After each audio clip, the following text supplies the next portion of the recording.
Shiva soaking wet, trembling, and carrying documents that claimed she belonged to him.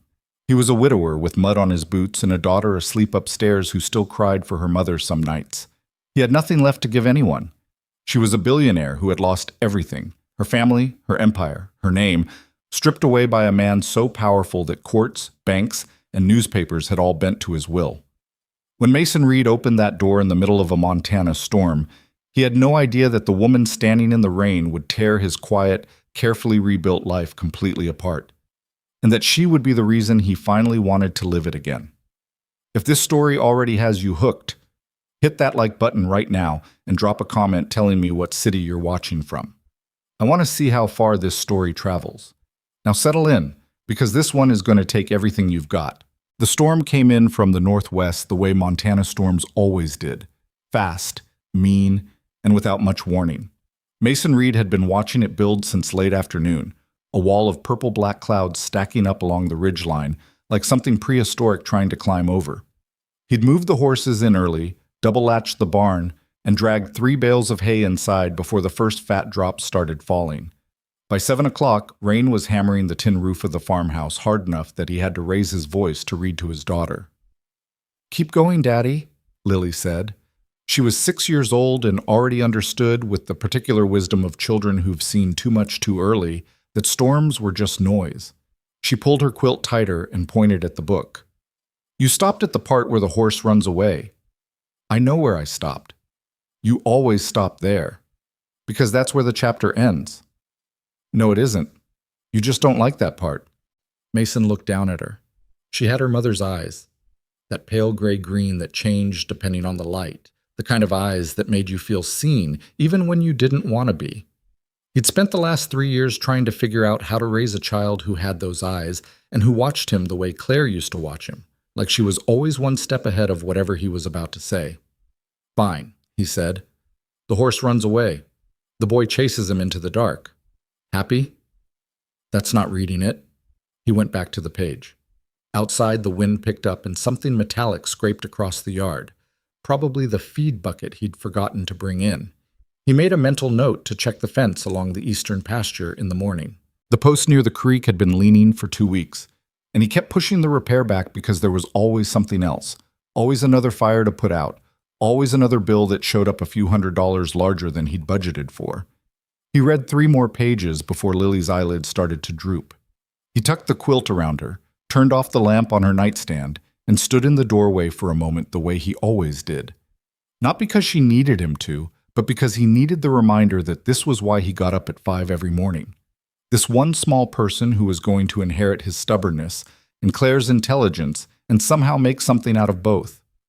He went downstairs, poured himself 2 fingers of whiskey he didn't really need, and sat at the kitchen table with the ranch's accounting spreadsheet open on his laptop. The numbers hadn't improved since the last time he'd looked at them. They never did. The Reedwood Ranch had been in his family for 3 generations. 92 acres of grazing land, a creek that ran cold and clear most of the year, a farmhouse that needed a new roof on the back addition, and a livestock operation that was slowly losing ground to larger commercial outfits.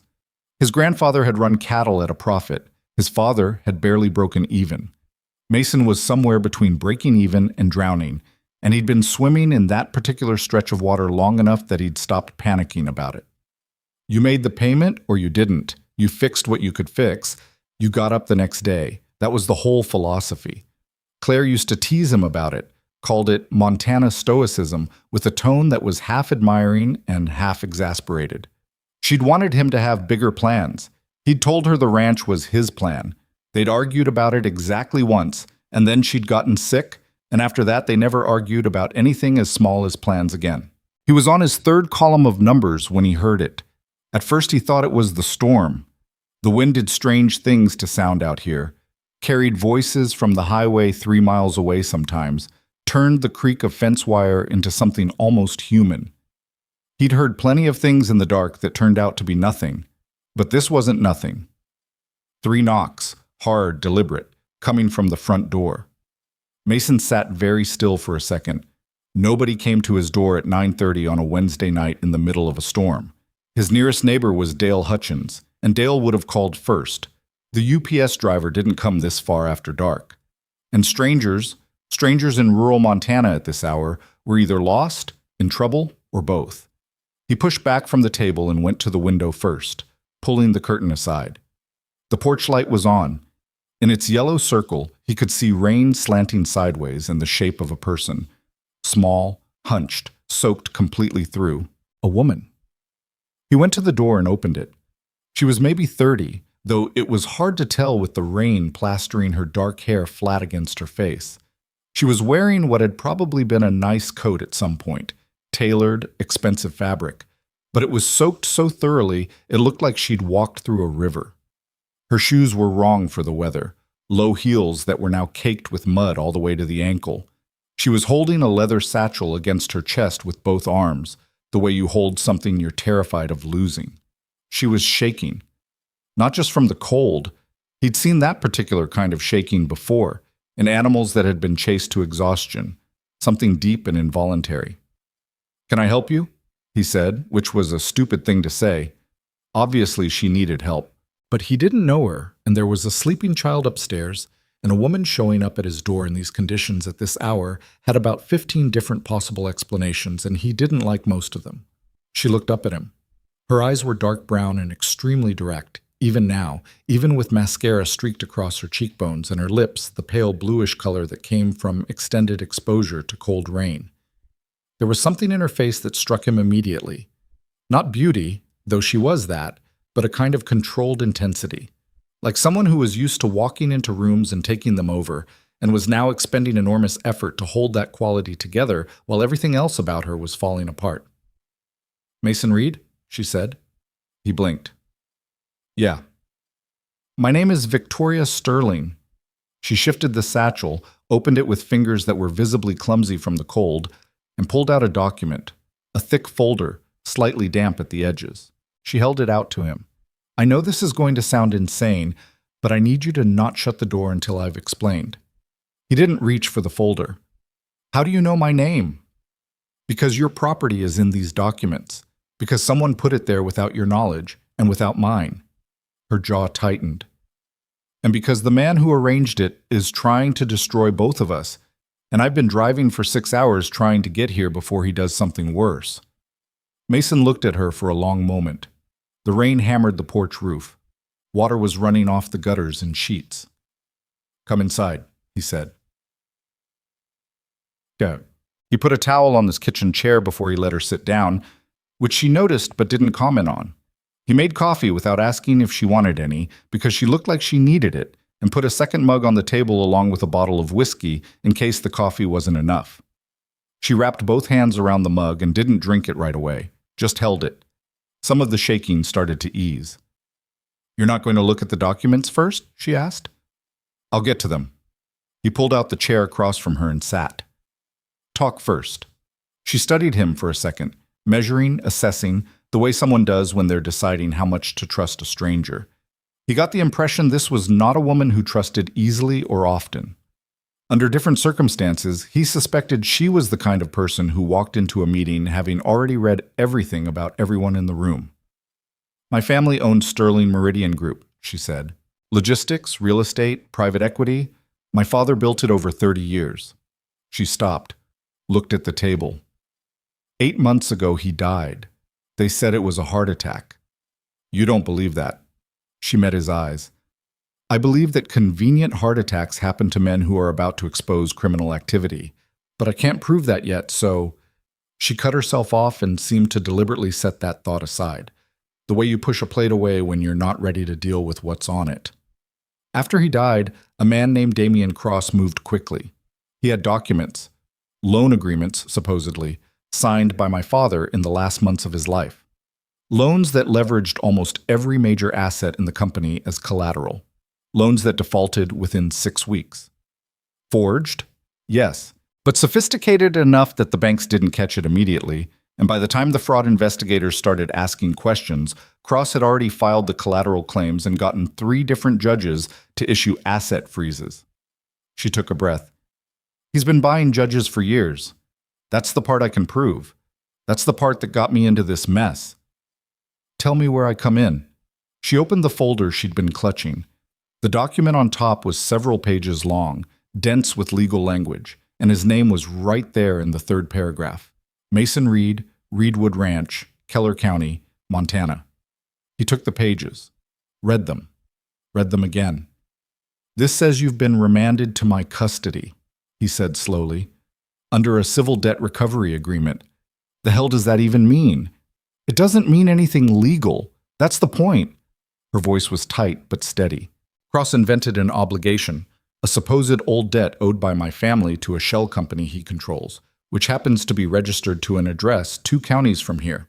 He fabricated the paperwork to say that as part of settling that debt, I've been—" She stopped and laughed, a short, harsh sound that had nothing happy in it. "Assigned, that's the word they used. Assigned to perform labor in lieu of payment at the property listed." Mason set the papers down. "That's not legal." "No, it's not.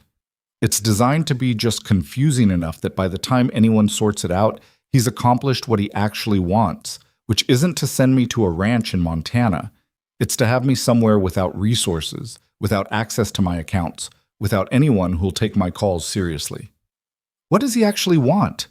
She looked at him directly. "There's evidence. Documents my parents hid years ago when they first started to suspect Cross was moving against them. I know it exists. He knows I know it exists. He needs me isolated and discredited long enough to find and destroy it before I can get to it." Mason was quiet for a moment. Outside, the storm was letting up slightly. The rain still heavy, but the edge taken off the wind. He could hear the horses shifting in the barn, the particular restless sound they made when the weather was changing. "How'd you end up at my door?" he said. "Specifically?" "Because when I saw the documents, before I was supposed to report here, I hired someone to research the property. I wanted to know what I was walking into." She looked at him with that same direct measuring quality. "I found out about your wife. I found out about the ranch. I found out you've been fighting to keep this place together for 3 years on your own." A pause. "And I made a judgment call that you were the kind of person I could be honest with." That was either the most straightforward thing anyone had said to him in years, or it was extremely well calculated to sound that way. He wasn't sure yet which one it was. "You could have gone to the police," he said. "The local sheriff in the county where I filed my first complaint is on Cross's payroll. The state-level fraud division opened an investigation, which Cross then had transferred to a federal task force where he has a contact. I have one investigator I trust, and she's working the case from a location Cross doesn't know about. But right now," she pressed her lips together, "right now I have nowhere to go. He's frozen my accounts. My apartment lease was somehow terminated. I'm still figuring out how he managed that. My executive assistant of 4 years stopped returning my calls 48 hours ago, which means he got to her too. I drove here in a rental car I paid for with a personal credit card that still works because it's under a slightly different name than my usual accounts." She said all of this evenly, the way you recite a list of storm damage.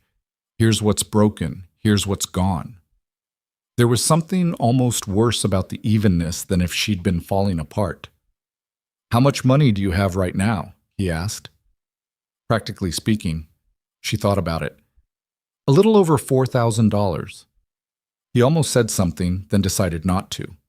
A billionaire with $4,000 to her name. He didn't know whether to find that absurd or awful, and he was leaning toward both. "You can sleep in the second bedroom," he said. "It's not fancy." Something moved in her face, quick and complicated. Relief, and under it something that looked like it cost her considerably to let show. "Thank you. I'm going to need the rest of it tomorrow," he said. "Everything. Not the version where you tell me what you think I need to know. The whole thing." She nodded. "And I'm going to need you to understand something." He leaned forward slightly. "My daughter is 6 years old. Whatever is following you, it doesn't come anywhere near her. That's not negotiable." "Understood." "I mean it, Ms. Sterling." "Victoria," she said, "and I understand. I have my own reasons for keeping a 6-year-old out of this." He went to the hall closet and pulled out a stack of clean towels and a spare set of clothes. A flannel shirt, an old pair of sweatpants with a drawstring. Things Claire had never gotten around to donating. Things he'd kept because getting rid of them had always felt like something he'd do next month. He brought them back and set them on the table. "Bathroom's at the top of the stairs. I'll show you the room." She picked up the clothes, and for just a moment, looking down at the flannel shirt, her composed expression slipped. Her throat moved. She set her jaw and looked back up. Thank you, she said. I know you didn't have to let me in. I haven't decided yet whether I made the right call, he said honestly. Ask me in the morning. Why? He didn't sleep well. He lay on top of his covers and listened to the storm finish passing through, the rain tapering to a drizzle and then silence. And he thought about the documents she'd shown him, about the name Damien Cross, which he'd never heard and now couldn't get out of his head, about the way she'd held that coffee mug like it was an anchor, about her saying she'd researched him, found out about Claire. That should have bothered him more than it did. He was a private person by nature and by preference. He didn't talk about Claire to most people he'd known for years. The idea of a stranger digging into his life as a tactical decision should have made him want to throw her back out into the rain. Instead, he lay there trying to work out the angle. Because he wasn't stupid, and he knew there was always an angle, and he couldn't find one that made sense. If Cross had sent her here to manipulate him somehow, she'd done a terrible job of it, arriving with no money, no clear story, soaking wet and shaking in a way that didn't look performed. If she was running some kind of con, the setup was elaborate to the point of absurd. Or she was exactly what she said she was. A woman who'd had everything taken from her and had driven through a Montana storm to knock on a stranger's door because she'd run out of other options. He thought about his daughter sleeping 20 feet down the hall, and the documents downstairs with his name in them, and the fence line that needed repairing, and the spreadsheet with numbers that didn't add up. Then he stopped thinking about all of it, because thinking about it at midnight didn't fix any of it, and he slept. Lily found her at 7 in the morning. Mason heard his daughter's footsteps on the stairs. Her particular stomp, stomp, stomp that was too loud for someone so small. And then a pause where the kitchen should have been, and then a voice. "Are you a princess?" He was already pulling on a shirt. He got to the kitchen doorway fast enough to see Victoria Sterling standing at his kitchen counter in his wife's flannel shirt and oversized sweatpants, holding a spatula, looking down at his daughter with an expression of pure, startled uncertainty. The uncertainty lasted about 2 seconds. Then she crouched down to Lily's level, which was something adults rarely did, and said, "No. Why would you think that?" "Because you're really pretty, and you came during a storm," Lily said, with the absolute seriousness of a 6-year-old presenting evidence. "That's how princesses come." "Lily," Mason said. "It's true," Lily said, not looking at him. Victoria glanced up at Mason, and for just a moment her mouth curved. Not a polished smile, something smaller and more genuine. Then she looked back at Lily. "I'm not a princess. My name is Victoria. I'm a person who needed help, and your dad let me stay." "Daddy lets lots of things stay," Lily said sagely. "We have 3 cats. I've met 2 of them." Victoria looked at the counter. "I was making eggs. I hope that's okay. I needed something to do, and I didn't know how to ask." "You don't have to ask," Mason said. Then, "There's coffee." "I made that too." He went to the counter and poured a mug. It was better coffee than he usually made. He didn't comment on it. Lily climbed onto her chair and watched Victoria cook with the focused attention of a child who has decided someone is interesting and is collecting data. Mason stood near the window and drank his coffee and thought about the fence line and the documents on the kitchen table and the fact that there was a billionaire in his kitchen making scrambled eggs in his dead wife's old clothes. Stranger mornings had probably happened in Montana. He couldn't think of one at the moment.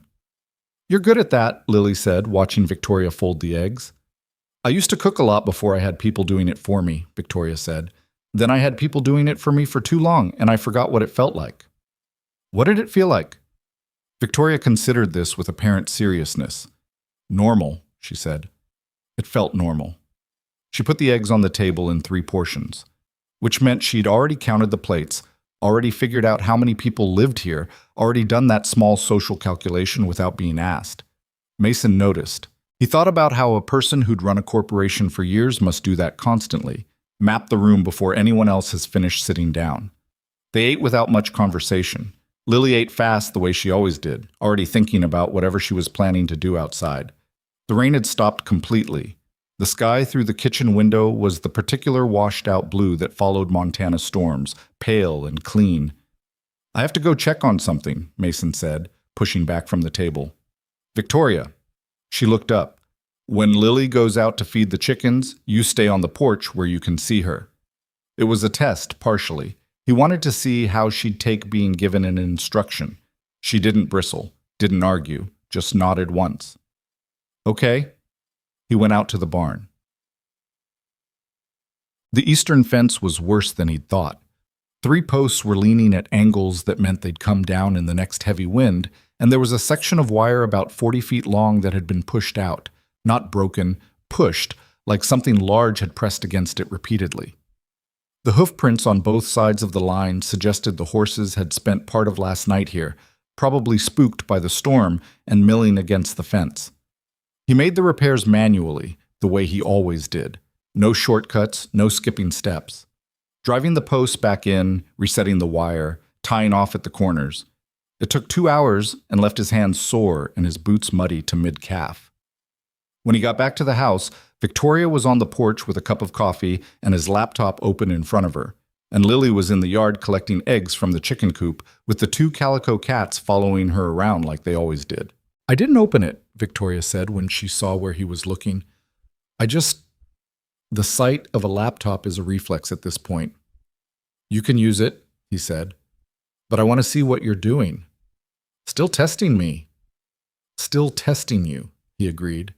She turned the screen to show him. A browser window, multiple tabs. Financial news. Her own name in 3 of the search results. All the same story, slightly different words. Sterling heiress, linked to fraudulent loan scheme. Former CEO's daughter under investigation. She wasn't reading them, he noticed. The tabs were open, but she wasn't looking at them. "How long has that been out there?" he asked. 10 days. Cross has people who work media. I've dealt with it before on smaller scales, on bad press during a deal, a competitor planning a story. She paused. "This is different. He's not trying to damage my reputation. He's trying to replace it, make me into a character in a story he's writing." "And what character is that?" "Unhinged daughter of a failed businessman, delusional, possibly criminal." She said it without visible emotion, but her jaw was tight. "If he can get that story established firmly enough before I produce the evidence, then when I do produce it, people will already have a frame to put it in." Mason sat down on the porch steps. "Tell me about the evidence, specifically." She closed the laptop. "My father wasn't a naive man. He grew up without money and built something that took him 30 years and more failures than I knew about until recently. He understood that people who build things become targets." She looked out at the yard. "He told me once, when I was maybe 20 and we were arguing about corporate security, that the most important documents in any deal are the ones nobody knows exist. Meaning, he kept records Cross doesn't know about." "I think so. The problem is that after his death, his private files were seized as part of the asset freeze. Everything at the main office, his personal computer, his home office. But there was a property, not in his name, held under a trust my mother established in the early years of the company before they had anything worth protecting. It wasn't in the main inventory because it's technically a family property, not a business asset." "Where?" She looked at him. "About 40 minutes from here." He took that in. "That's why the document put you at this ranch," he said. "Cross didn't pick this location randomly." "No." Her voice was careful and even. "I don't think he did. I think he knows about the property. I think he chose your ranch because it's close enough to make the assignment plausible, and because—" She stopped. "Because what?" She looked away again. "Because ranchers in financial trouble are easy to pressure. If he needed leverage over you later, he'd have it." The words landed flatly. Mason sat with them for a moment. He wasn't surprised exactly. He'd suspected there was a reason for the specific location. But hearing it said plainly, the calculated way she described it, easy to pressure, something tightened in his chest. Not fear. Something more like anger, the low-banked kind that burns steady rather than hot. "You know how much trouble my ranch is in?" he asked. "Probably most of it." She turned back to him. "I'm sorry. I know that's not a comfortable thing to hear. I've heard less comfortable things." He stood up. "I need to make some calls. People I trust. a couple of ranchers in the area, a lawyer I've known since my father's time. If Cross has been looking at this property, I want to know if there's been any other movement. That's smart. And we need to talk about that property you mentioned, the one with your father's files. I know. Not today. Tomorrow, maybe, when I've had time to think through the risks. She nodded. There was something in her posture that shifted when he said that. Not quite relief, more like the particular kind of stillness a person assumes when they've been waiting for someone to believe them, and someone finally does. He wasn't sure what to do with that, so he left it alone. Lily came running up from the yard with a basket of eggs, and both cats trailing her, breathless and pink-cheeked, already starting a sentence before she'd hit the porch steps. Daddy, Victoria says she used to have horses, and I asked her if she could come see ours, and she said to ask you. Tomorrow, Mason said. Go wash your hands. Lily disappeared inside. Victoria looked at him, and there was that almost smile again, the real one, the one that came and went quickly, like she wasn't sure yet whether she was allowed to use it here. Thank you, she said. Again. Stop thanking me, he said. I haven't done anything yet. The first phone call Mason made was to Bill Hadley, who ran a cattle operation 30 miles north and had been his father's friend for 40 years. Bill was slow to panic and fast to notice things, and when Mason described the documents in careful, general terms, Bill went quiet for a long time. Damian Cross, Bill said, finally. You know that name? Heard it twice in the last 6 months. Once from a rancher over in Wheatland County who lost his water rights in a deal that didn't make sense. Once from a feed supplier who told me a holding company tried to buy out his contract. A pause. Didn't put it together till just now. Same name both times? Same name. Different company names attached to it, but when I went back and tried to look up who owned them, can't find a clean answer. Layers. Mason stared at the wall of his office. Bill, is there anything happening around here that you know about? Any land deals? Any pressure on people to sell? Another pause. This one longer. There's a rumor, Bill said. Hal Morrison over on the Creek Road told me someone came to see him about a month back. Suited up, not from here. Made him an offer on the lower 40. When Hal said no, the man told him the offer wouldn't stay open, and the reason Hal might want to reconsider was that his current lending situation was more fragile than he thought. Bill's voice was flat and careful. Hal didn't tell me the company name, but he said it scared him. Mason ended the call and sat in the quiet of his office. Then he made 2 more calls. His lawyer, who confirmed the document was legally meaningless but also deeply strange and worth tracking, and Dale Hutchins, who ran the small spread to the south, and who told Mason, slowly and with evident reluctance, that 2 men had driven down his access road 3 weeks ago and turned around without stopping, and that Dale had gotten the plate number on instinct but hadn't thought anything of it until this conversation. By the time Mason went back to the kitchen, it was late afternoon, and Victoria was at the table with a yellow legal pad. His legal pad, from the drawer by the phone, covered in her handwriting. Small, precise, the kind of handwriting that belongs to someone who takes notes quickly and doesn't want to miss anything. She looked up when he came in. Your ranch wasn't chosen randomly, he said. I know. He's been working this area for months. My neighbors. Multiple properties. He pulled out a chair and sat. This isn't about you and him, or it's not only about that. He's building towards something larger. She turned the legal pad around so he could see it. Names, dates, property locations. I've been trying to map his acquisitions for the last 8 months. Every time I get close to the pattern, I run into a wall of shell companies. She tapped the page. But if what you're telling me matches what I've been building, I think the target is the Keller County Water Corridor. There's a federal infrastructure project, still in early planning stages, mostly internal documents, that would route a major pipeline through land in this area. If Cross owns or controls the right parcels by the time it's announced publicly, he's sitting on a windfall that makes everything he's stolen from my family look modest. Mason looked at the map she'd sketched, rough but detailed. Reedwood Ranch was circled, right in the middle of what she'd marked as the likely corridor. Your property, she said quietly. It would be central. He thought about his grandfather, who'd bought this land when Montana was still mostly empty in the places it wasn't full of cattle and sky. About his father, who'd held on through drought years and bad markets. About 3 years of getting up at 5 in the morning and going to bed with numbers that didn't add up, because this was the only thing left that felt like it meant something. "All right," he said. She looked at him. "All right, what?" "All right, we go get your father's documents." He met her eyes. "But we do it carefully, and we do it my way, on my timeline, with people I trust." She didn't argue. She didn't point out that she'd been managing corporate strategy since she was 25 and probably had opinions about this. She just said, "Yes, okay." And he thought, either she actually trusts me or she's too tired to fight me on it, or she's smart enough to understand that out here, on this land, she doesn't know the terrain and he does. Maybe all three. Probably all three. Lily came clattering down the stairs demanding to know what was for dinner, and the conversation ended, and Mason got up to look in the refrigerator, and Victoria moved to help him without being asked, and outside the washed blue sky was darkening toward evening over the mountains, and somewhere on the other end of a phone line, Damian Cross was making plans neither of them fully knew yet.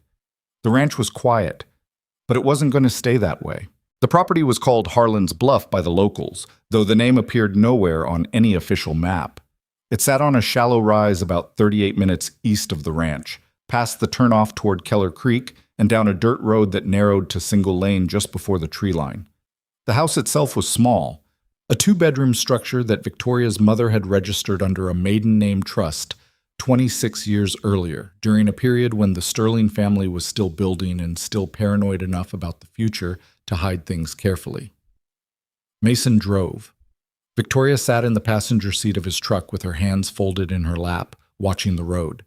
She'd been quiet since they left the ranch, the specific kind of quiet that wasn't peace but concentration, like she was running through scenarios in her head and not finding good outcomes for most of them. Lily had stayed home with Dale Hutchins' wife, who babysat occasionally, and who Lily tolerated with the particular resignation of a child who understood she had no say in the matter.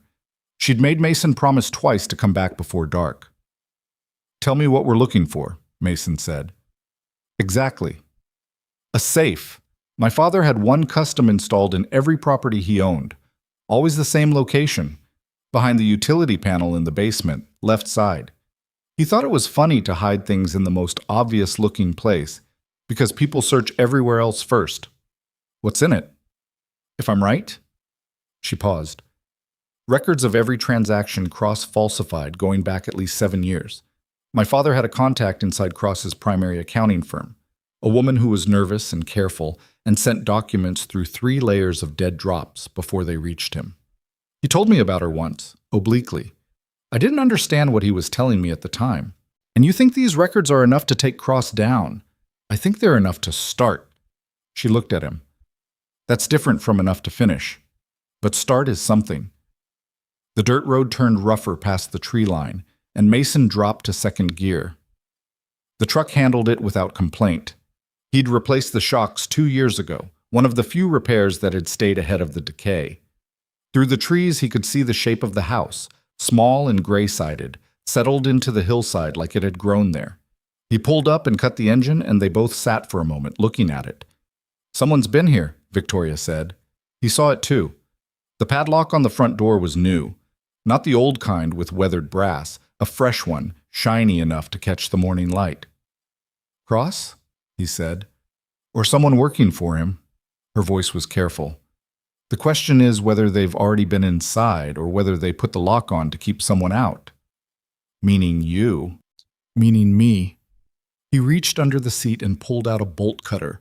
The old kind with long handles, the kind his father had kept for cutting fencing. Victoria looked at it, and something in her expression shifted, though she didn't say anything.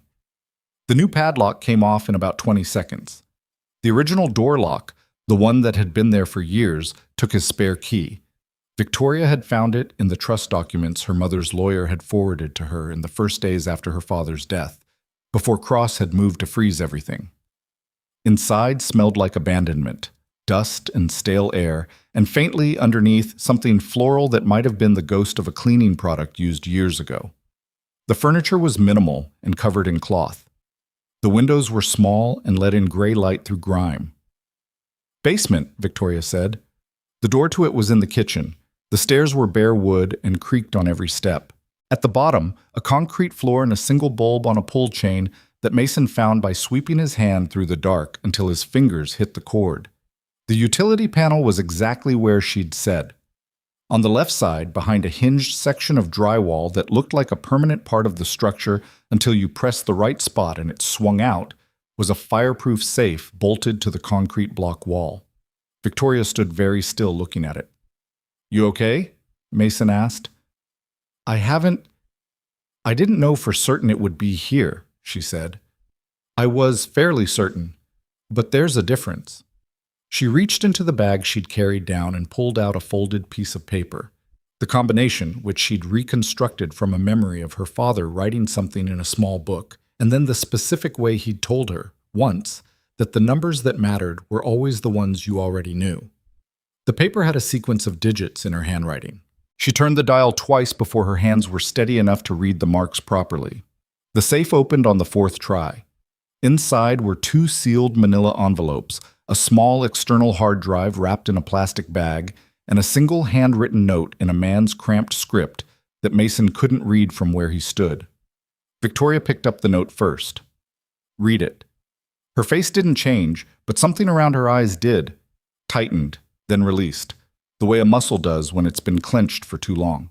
She folded the note and put it in her pocket without offering to share it. He didn't ask. They came back up the stairs into the gray light of the kitchen, and she sat down at the dusty table and opened the first envelope right there, going through the pages carefully, not fast, reading each one, making small sounds in the back of her throat that weren't words. Mason stood by the window and watched the road. "This is more than I expected," she said finally. "Good more or bad more?" "Both." She set the pages down. "These are internal transfer records. Cross's accounting firm ran the falsified loan documents through a series of accounts they're traceable. They covered it well, but not well enough. My father's contact was very thorough." She looked at the hard drive still wrapped in plastic. "If this has what I think it has, it's not just my family. There are at least 8 other acquisitions in here, going back to 2018. Families who lost properties. Business owners who lost companies." Mason thought about Hal Morrison, over on the Creek Road, and the suited man who'd made him nervous. "How do we get this to someone who can actually use it?" he said. "The investigator I mentioned. Her name is Carla Voss. I've been trying to reach her through a number Cross's people don't know about." She looked up at him. "Can I use your phone? Mine is compromised?" "Possibly. Probably." She said it without drama, just fact. He handed her his phone and walked out the front door to give her privacy, and stood on the narrow porch looking down the dirt road through the trees. The morning was cold and clear. Somewhere in the tree line a bird was making an irritated sound, the specific complaint of something that doesn't want to be near people and has noticed people. He thought about what Bill Hadley had told him.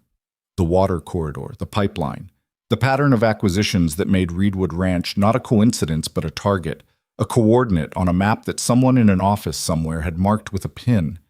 He'd grown up on that land. His grandfather's name was still on the deed of original filing, framed in the hallway.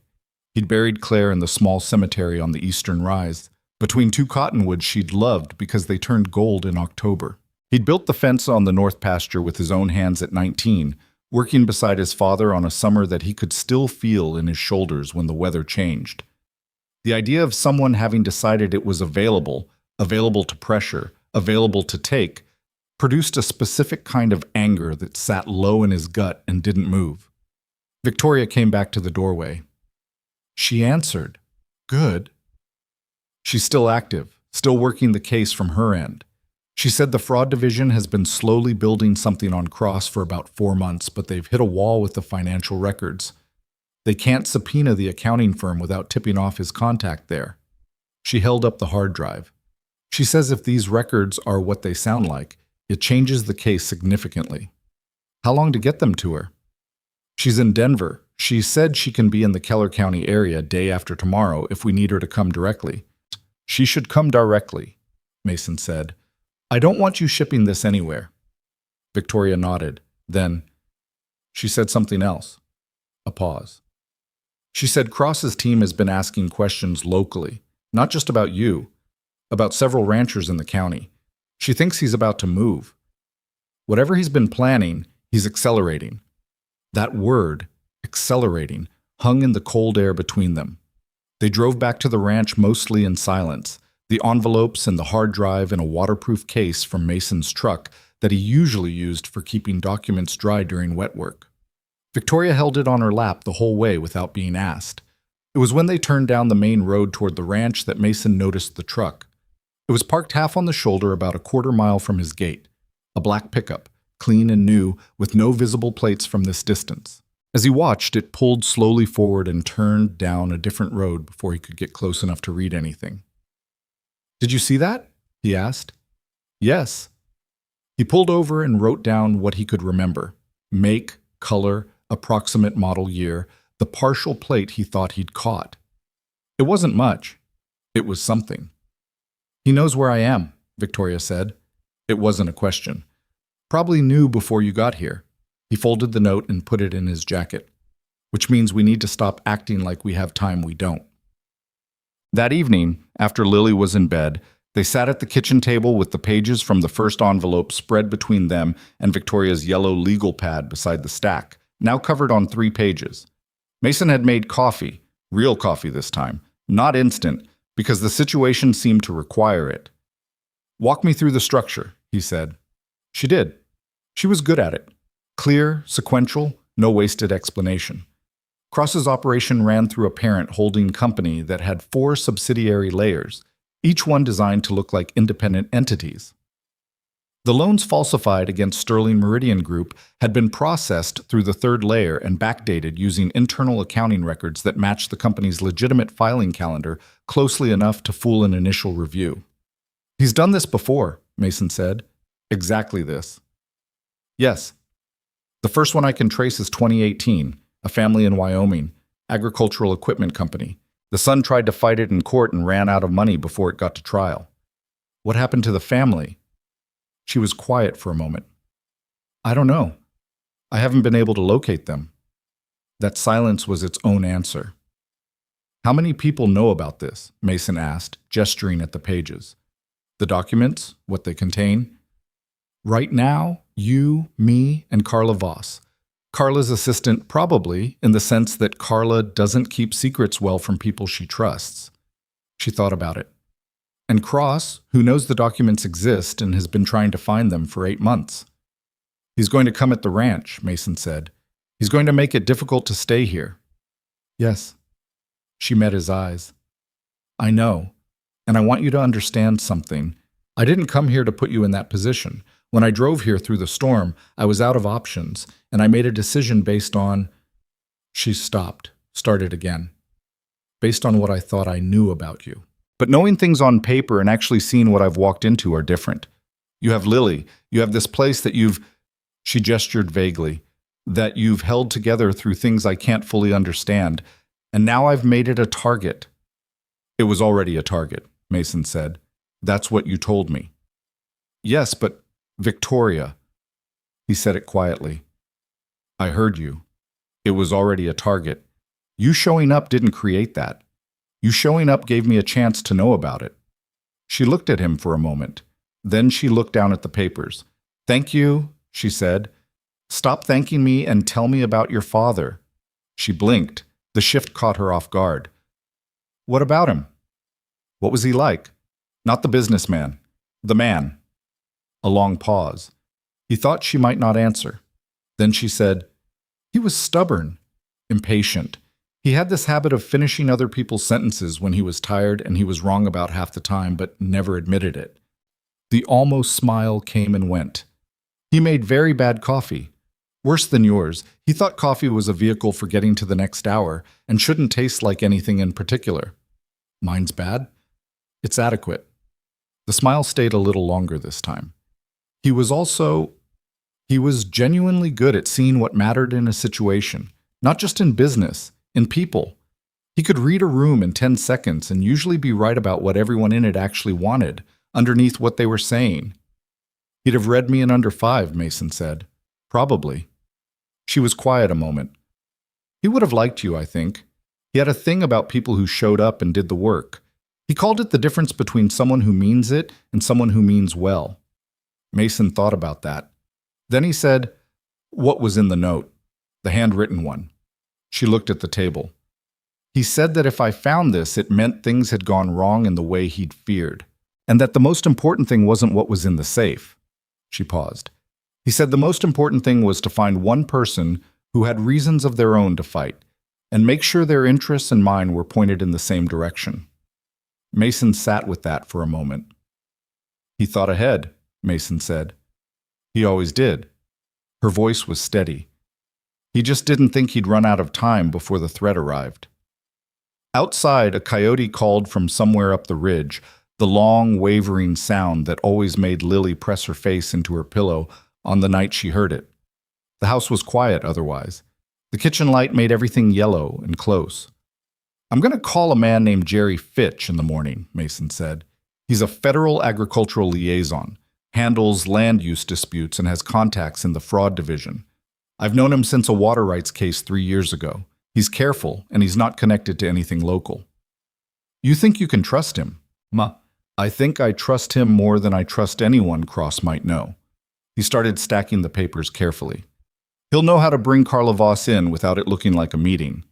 Victoria watched him stack the papers with an expression he couldn't quite read. Not quite relief, not quite something else. He handed the stack to her because her instinct to hold the documents had been visible from the moment they'd left Harlan's bluff, and there was no point in pretending otherwise. She took them and didn't say anything, and that was fine. What wasn't fine was what Mason found the next morning. He was up before 5, the way he always was, and out to the barn to feed and check the horses before light. The horses were agitated, standing at the back of their stalls, snorting, the particular body language of animals that have smelled something wrong and are still deciding whether to panic about it. He checked them over, found nothing. Checked the barn itself. Nothing. Then he walked the fence line along the western pasture and found it. 3 sections of wire cut clean, not broken from pressure, not corroded through. Cut. The kind of cut that required a tool and a person using it deliberately, probably in the dark. The section chosen was the one closest to the road, the one you could get to from the shoulder without driving onto the property, and the cuts were low, near the bottom of the fence rather than at the top, which meant whoever had done it knew about animals, knew that if you want livestock to wander, you don't cut high. The cattle hadn't gone through yet. The cuts were recent enough that the animals hadn't found them. Mason repaired the cuts without going back to the house first because the cattle would find them in daylight and he couldn't wait. He used wire from the kit in the barn truck and worked fast in the early gray light, his breath fogging in the cold, his jaw tight. When he went back to the house, Victoria was already in the kitchen. She'd heard him leave and hadn't gone back to sleep. He could tell from the look of her. That particular alertness of someone who'd been awake for some time listening. He told her about the fence. She put both hands flat on the kitchen table and was quiet for a count of 3. He's starting the pressure campaign, she said. What comes next, in your experience with him? Supply issues, financial pressure, something that can be explained as bad luck if you're looking at it from outside. Her voice was level. The goal isn't to destroy immediately, it's to exhaust, to make you spend energy on small fires until you don't have any left for the big one. How do you fight that? She looked at him. You don't fight each fire separately. You go to the source. She picked up her coffee cup.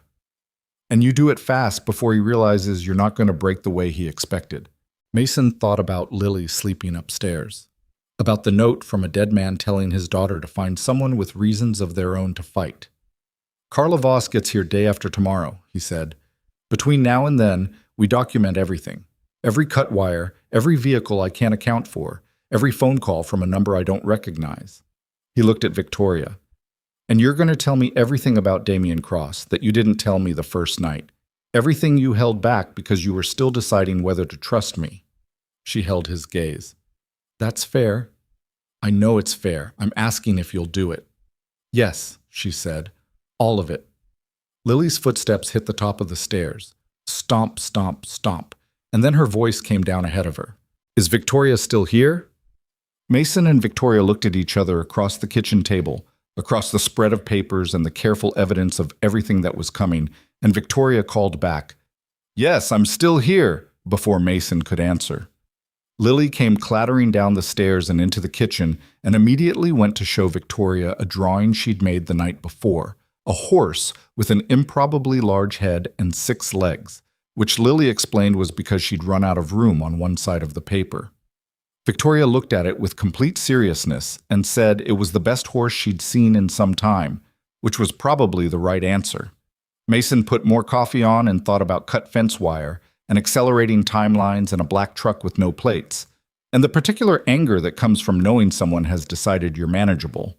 He was going to show them they'd calculated wrong. Carla Voss arrived on a Tuesday in a gray sedan that had seen better decades, wearing a jacket with a coffee stain on the left lapel that she either hadn't noticed or had decided not to care about. She was 53, compact, with the kind of face that had probably been considered pretty once and was now considered sharp, which was a better thing to be. She shook Mason's hand first, then Victoria's, and the way she looked at Victoria, quick, assessing, with something like cautious relief underneath, told Mason that whatever Carla had been expecting to find, the person standing in front of her was close enough. "You look terrible," Carla said to Victoria. "Thank you," Victoria said. "You look like you drove 11 hours. 12. There was construction outside Casper. She set her bag on the kitchen table and looked around the room. "Is this place secure?" "Secure as a ranch gets," Mason said. "I checked the property line this morning. Nobody on it that shouldn't be." "Good." As she pulled out a laptop and a device he didn't recognize, small, gray, plugged into a portable battery. "Signal blocker," she said, noticing his look. "Cheap version, but it works for the basics. I'd rather we were having this conversation without anyone picking it up on anything that has a chip in it." She looked at the counter. "Is that coffee recent?" "About 40 minutes. I'll take it anyway." He poured her a mug and she sat down and opened the laptop and they got to work. Carla had been building her own map for 4 months, she explained, working from the fraud division side of things, specifically the complaint that Victoria had filed back in January, before Cross had shut down her access to everything. The complaint had enough detail to open a file but not enough to compel discovery, which meant Carla had been trying to build the factual foundation through other means. Public records, corporate filings, a contact inside one of Cross's subsidiary banks, who was nervous and slow and careful and had been feeding her fragments. What she hadn't had was the internal accounting records. When Victoria laid out the contents of the 2 manila envelopes and the hard drive on the table, Carla went through them with a speed that suggested she'd been trained to read documents the way other people read road signs. Fast, automatic, the important things jumping out before the rest had registered. She didn't say much while she was reading. Occasionally she made a sound. After about 20 minutes, she sat back and picked up her coffee. "Where did your father get these?" she said. "A contact inside Cross's primary accounting firm," Victoria said. "He never told me her name. I think he was protecting her." "She's not there anymore," Carla said. "Left the firm about 14 months ago. I've been trying to locate her." She looked at the hard drive. "If this has what I think it has, she took copies before she left." "Can you find her?" "I have a better chance now that I know what I'm looking for." She tapped the pages. "Victoria, this is the mechanism. This is the actual engine of how he does it. If we can get a forensic accountant to certify these records and match them against the public filings, he'll know we have them," Victoria said. "Yes, which means we move fast or we don't move at all." Carla looked at Mason. "And you, the pattern here, your property is in the corridor. You understand what that means practically. It means he needs me gone or compliant before the infrastructure announcement," Mason said, "which means we're not talking months." "Weeks," Carla said. "Maybe less." She folded her hands on the table. "There's a federal infrastructure bulletin that's scheduled to go public in 40 days. Normally it would have been 18 months of public comment period, but the current administration fast-tracked it. Cross has been working toward that deadline. Every acquisition, every pressure campaign, 40 days is the horizon." Mason felt the number settle in his chest like a stone. 40 days. He looked at Victoria, who was looking at the table. "Then we can't wait for a perfect case," Victoria said. "We have to go public with what we have and let the evidence speak while there's still time." "Going public before the legal structure is in place gives him room to discredit the documents," Carla said. "He has media people. You know that." "I know." She looked up. "But sitting on this and building quietly gives him time to keep attacking the ranch, to keep attacking Mason's operation. She glanced at him. What happened to the supply contract with the Keller feed distributor? They called yesterday, Mason said. Said their delivery schedule was full for the next 6 weeks. They've been delivering to this ranch for 9 years. Carla wrote something down. That's him. That's Cross's people making calls. She looked at Mason. What else? He'd been keeping the list. He went through it. The cut fence wire, the black truck, the call from the bank asking him to come in and discuss his current lending situation, which he'd received on Thursday and which had never happened before. A call to Dale Hutchins' property from someone claiming to be a county assessor doing land value surveys. 2 of his regular contracted workers calling to say they'd found other work. As he listed them, Carla wrote them down and Victoria's expression got progressively tighter. Not with fear, but with a particular kind of controlled anger he was starting to recognize in her. The look that meant she was holding herself very still, because moving would mean losing something she needed to keep. This is the pattern, Victoria said when he finished. Exactly what he did to the companies he targeted. Small fires, like I told you, each one manageable on its own, all of them together designed to exhaust. He underestimated one thing, Mason said. What's that? Carla asked. I've been running this ranch short-handed and over budget for 3 years. I'm already used to putting out small fires. He picked up his coffee. It doesn't exhaust me. It just makes me angry. Carla looked at him for a moment. Then she looked at Victoria. I like him, she said, in a tone that suggested she didn't say that often. I know, Victoria said. They spent the next 4 hours working through the documents methodically. Carla identifying which records had the clearest evidentiary value. Victoria filling in the context from her knowledge of her father's operation. Mason pulling up county records on his laptop to cross-reference the property patterns against what the document showed. It was detailed and slow and occasionally heated when Carla and Victoria disagreed about sequencing, which happened twice, and both times resulted in Victoria being right and acknowledging that she should have said so more clearly the first time. By mid-afternoon, they had something close to a structure. Not a case, not yet, but the skeleton of one. Lily came home from Dale's at 3:30, walked into a kitchen full of papers and tension and a stranger, and handled it by sitting next to Carla and asking her what she did for work. I investigate things, Carla said. Like a detective. Like a detective, but for money crimes. Lily considered this. Is it boring? Sometimes. Right now it's not. That's good, Lily said, and went to get a snack, satisfied. Carla watched her go. Then she looked at Mason with an expression that was harder to read than her professional ones, something personal in it, something that had nothing to do with documents or timelines. She know what's going on? Carla asked. Enough to know it's serious and not enough to be scared, Mason said. That's the balance I'm trying to hold. It's a hard one to hold. Yeah, he said. It is. That night, after Carla had taken the second bedroom and Lily was asleep, Mason went out to the barn alone. He did this occasionally when he needed to think, because the horses settled him in a way that nothing else did. Their smell, the sound of them breathing, the complete indifference they had to everything that didn't involve whether they were fed and whether they were safe. He sat on an overturned bucket in Argos's stall, the older gelding who'd been with the ranch since Mason's father's time and who was comfortable with being used as furniture. And he sat there in the dark with a flashlight he wasn't turning on and thought about 40 days. He heard the barn door open, saw Victoria's silhouette in the frame, backlit from the yard light. I saw the light wasn't on, she said. I thought... She stopped. I'm fine, he said. Come in or don't. She came in, stood near the door, which was the right call. She'd learned quickly that you didn't crowd the horses if you didn't need to. Argos turned his head and looked at her with one large dark eye and went back to being unconcerned. I owe you an apology, she said. For what specifically? For bringing this to your door and letting you think you had more time to prepare than you do. She leaned against the barn wall. When Carla said 40 days, you didn't react. But I watched your face. I reacted, he said. I'm just quiet about it. I know. A pause. Mason, if you want me to take the documents and go, find somewhere else to work from, I would understand that. I brought this problem here. I could take it somewhere else. He was quiet for a moment. Where would you go? He asked. She was quiet too. Exactly, he said. So stop looking for a way to take responsibility for something Cross did and figure out how to fight him. He stood up. That's what the next 40 days are for. She looked at him in the dark. You're angry, she said.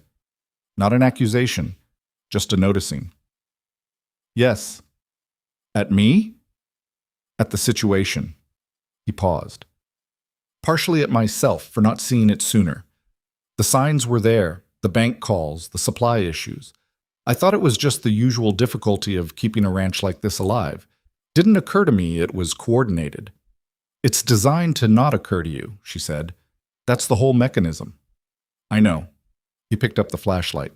But knowing that doesn't make me feel better about missing it. No, she said. It wouldn't. They walked back to the house in the cold without talking, and he thought about the fact that she hadn't tried to make him feel better about the thing he hadn't wanted to feel better about. Claire used to do the same thing, understand when reassurance would be the wrong call. It was a specific kind of intelligence, the kind that knew the difference between comfort and honesty. He didn't pursue that thought. He wasn't ready to. The next 4 days moved the way crisis days always do. Too fast in some ways, brutally slow in others. Carla worked 12-hour stretches, communicating with the fraud division through channels she wouldn't fully explain, and with a forensic accountant she trusted who was reviewing digital copies of the hard drive's contents from a location she also wouldn't disclose. Victoria worked beside her on the research end, filling in the historical context of Sterling Meridian's operations, occasionally pacing the kitchen when something wasn't adding up, occasionally going very quiet in a way that meant she'd found something and wasn't ready to talk about it yet. Mason ran the ranch and documented everything. The next thing to go wrong was the water pump on the south field. He found it on a Wednesday morning, not broken down, but tampered with. A specific valve bypassed in a way that would eventually flood the lower pasture and damage the root systems of the winter crop he'd put in the ground 6 weeks ago. He stood looking at it for a while before he fixed it, and he took photographs first, and he called Jerry Fitch and left a message with the specific details. Then he called Bill Hadley.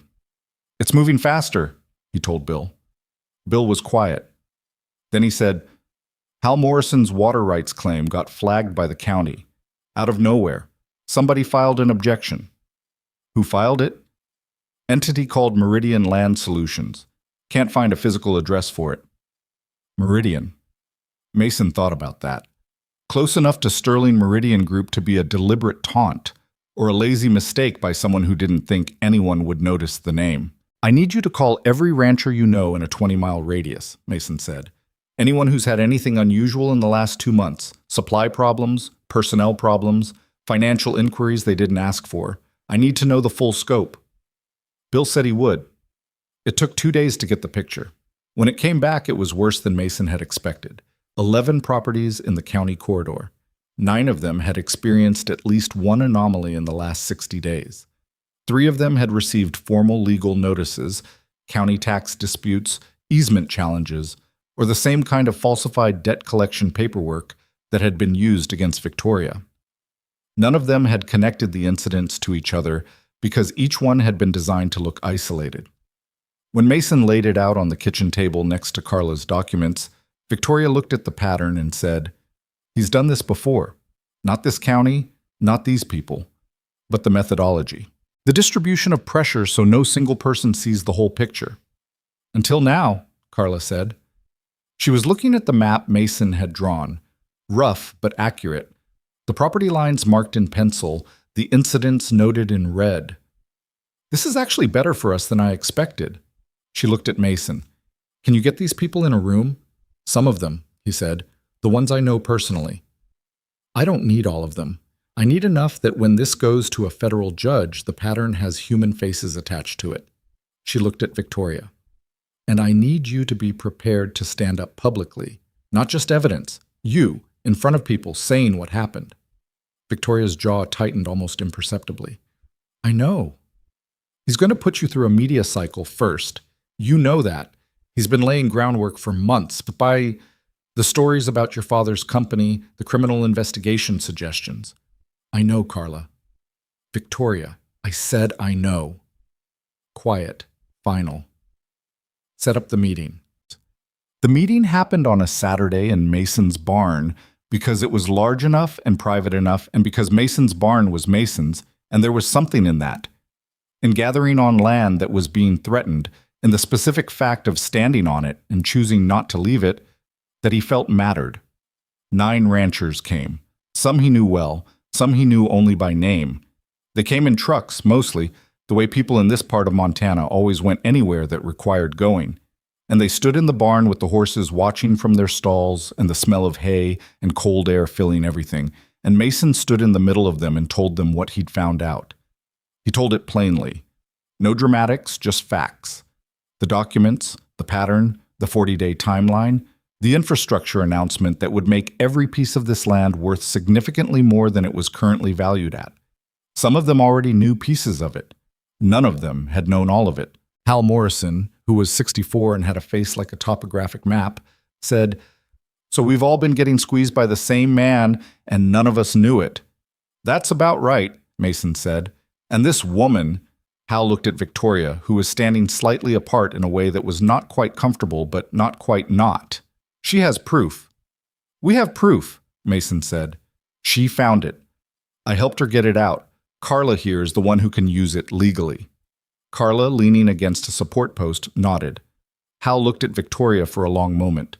Victoria met his gaze without flinching, which he seemed to respect. "What do you need from us?" he asked. "Your stories," Carla said. "In writing, as formally as you're comfortable with, notarized if possible. Dates, descriptions, names of whoever contacted you." She paused. "And your willingness to stand behind them if this goes to court." The barn was quiet. Not the quiet of reluctance. The quiet of people who are calculating the cost of a thing and deciding whether they're willing to pay it. Tom Eggers, who ran cattle on the north side of the corridor and who had barely said a word since he arrived, said, "My grandfather homesteaded the North 40. My dad ran it. I've been running it for 31 years. He looked at no one in particular. "Nobody's taken that." That was the closest thing the meeting had to a speech. They left one by one with Carla's contact information and Mason's phone number, and by the time the barn was empty again, the light was going gold and cold through the high windows, and the horses were getting impatient about their evening feed. Victoria helped him feed them. She was getting better at it, at moving in the barn, at reading what the horses wanted from her, at not being tense around something large that had its own opinions. She still wasn't natural at it, but she was less wrong about it than she'd been 2 weeks ago. "They trust you," she said, meaning the ranchers. "Some of them do. Some of them came because they're scared and didn't know what else to do." He tossed hay into Argos's stall. "Doesn't matter why they came. They came." "Do you think they'll follow through?" "Hal Morrison will." He moved to the next stall. "When Hal decides something, it stays decided. The rest will follow Hal." She was quiet for a moment, then, "Cross is going to find out about this meeting. There's no way 9 ranchers all know something without it getting back. I know. He's going to escalate. I know that too." She stopped what she was doing and looked at him. "Mason, are you scared?" He thought about the honest answer. "Yeah," he said, "mostly about Lily." Something shifted in her face. "I think about her too," she said, "about whatever she was going to say." She stopped herself. He didn't push it.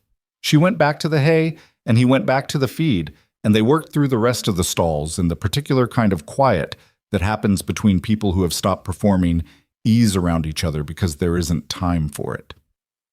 It was 3 days later that the sabotage happened. Mason smelled the smoke before he saw it. He came out of the house at 5:40 in the morning, and the wind was wrong, carrying something from the direction of the equipment shed, and the something was chemical and hot. He ran. The shed wasn't on fire, but it had been. Someone had started it at the rear corner. He could see the char marks, the melted section of the plastic ventilation cover, the blackened ground where accelerant had been poured and ignited. What had saved it was the rain 2 nights earlier, still damp in the ground and in the dry grass around the structure. And the fire had burned itself out after eating about 12 square feet of the exterior wall before running out of the dry material it needed to go further. If the ground had been drier, he would have lost the shed and everything in it, 2 tractors, the winter feed stocks, the equipment he needed to run the ranch through the next 4 months. He stood in the cold dawn looking at the burn marks and felt something shift in him. Not panic, not even more anger, though the anger was there. Something colder and more deliberate than anger. He called Carla first. She was at his kitchen table in under 3 minutes, still in her pajamas, phone already in her hand. "He's done waiting," she said. "Yeah." This changes the timeline. He escalates this fast, it means he's nervous. Something we've done has made him nervous. She looked at him. "That's actually useful. Tell that to my equipment shed." "I know." She had the decency to not make it clinical any further. "I'm sorry, Mason." Victoria came out of the house. She looked at the shed, at the burn marks, at Mason's face. She didn't say she was sorry or anything else that would have been inadequate. She stood next to him and looked at what had been done to his land, and her jaw was tight, and her eyes were clear and angry. "Okay," she said, "we go public. Now. We don't wait for perfect." "The forensic accountant hasn't finished," Carla started. "He just set fire to Mason's property, with Lily asleep in that house." Victoria's voice was even and very hard. "We don't wait." Carla looked at Mason. Mason looked at the burn marks on the wall of his shed, at the blackened ground, at the clear, cold Montana sky coming up pale over the ridge where he'd buried Claire, between 2 cottonwoods that would turn gold in 2 months if everything was still standing by then. "We go public," he said. "Set it up." Going public was not the clean, decisive moment that the phrase implied. It was Carla on 3 phones at once, while Victoria drafted a statement at the kitchen table and revised it 4 times because the first 3 versions were either too measured or too personal.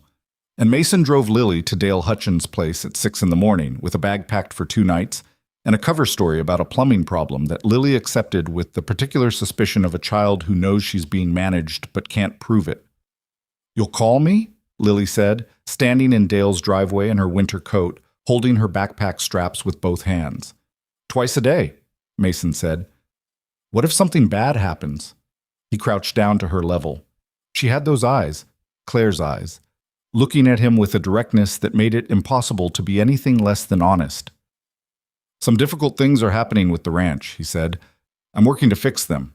You staying here for a couple of days helps me fix them faster, because I'm not worried about you while I'm working." She thought about this. "Is Victoria helping you?" "Yes." "Is she good at it?" "She's very good at it." Lily nodded slowly, satisfied. "Okay," she said. "But you have to call me before 8, or I'll already be asleep." He kissed the top of her head and drove back to the ranch, and didn't let himself think about the fear that had been sitting under his sternum since he'd smelled the smoke 3 mornings ago, because thinking about it didn't help anything, and there was too much to do. The statement went out through 2 channels simultaneously: a direct submission to a federal fraud division contact that Carla had been cultivating for months, and a carefully documented press package sent to 3 journalists that Carla trusted, chosen because they had track records of protecting sources and because none of them had known connections to Cross's media operation. The package included a summary of the documented evidence, a description of the pattern of attacks on properties in the Keller County corridor, and Victoria's formal account of what had been done to her family's company. Victoria's name was on it, her photograph, her signature. She'd been the one to insist on that. "He's going to use it," Carla had said the night before they sent it. "The moment your name is public and attached to this, he activates his media people." "I know." The narrative he's been building, unhinged heiress, fraudulent claims, personal vendetta. Carla. Victoria had looked at her steadily. "I know exactly what he's going to do. I've watched him do it to other people. And the answer to being called a liar is not to hide. It's to be visible." She'd paused. "My father's name is in these documents. The things that were done to him are in these documents. I'm not putting them out into the world without my name attached." Carla had looked at Mason, who had kept his expression neutral because it wasn't his call to make. "Okay," Carla said. "Your name on it." The response came faster than any of them expected. By 10 in the morning, the day the package went out, the first story had been picked up by a regional news outlet. By noon, it had moved to 2 national financial publications. By 3 in the afternoon, Carla's phone was getting calls from numbers she recognized as belonging to Cross's legal team, not returning them, just watching them come in and logging them. And by 5 that evening, the counter-narrative began. It came through a media outlet that Mason had never heard of, but Victoria recognized immediately. A financial news site that looked independent and was not. The story was fast and well-written and said almost exactly what Carla had predicted. Sterling heiress makes fraud claims against prominent developer amid personal financial collapse. Sources close to the situation describe a pattern of erratic behavior following the death of her father. Documents cited by Ms. Sterling's legal team are described by independent experts as misinterpreted at best, fabricated at worst. Mason read it over Victoria's shoulder at the kitchen table. Independent experts, he said. Cross's consultants. He keeps 3 of them on retainer for exactly this purpose. Her voice was steady, but her hand, resting on the table, had closed into a loose fist. This is the part where most people break, she said, where you start to wonder whether you've made a mistake, whether the evidence is actually as solid as you thought, whether you should have waited longer or moved faster or... Is the evidence solid? Mason asked. She looked at him. Yes. Then this is noise, he said. You said it yourself. He's replacing your reputation with a story he's writing. The answer isn't to argue with the story, it's to make the real one louder. She looked at him for a moment that lasted slightly longer than a moment. You would have been good in a boardroom, she said. I don't want to be in a boardroom. I know, she said. I meant it as a compliment. The calls from the ranchers started coming in the next morning. Hal Morrison first, then Tom Eggers, then the others in a loose sequence over the course of 2 hours, each one having seen the news, each one checking in, each one saying a version of the same thing. We're still with you. What do you need? It was Hal who told Mason that 2 more ranchers who hadn't come to the barn meeting had called him to ask how they could add their names to whatever was being built.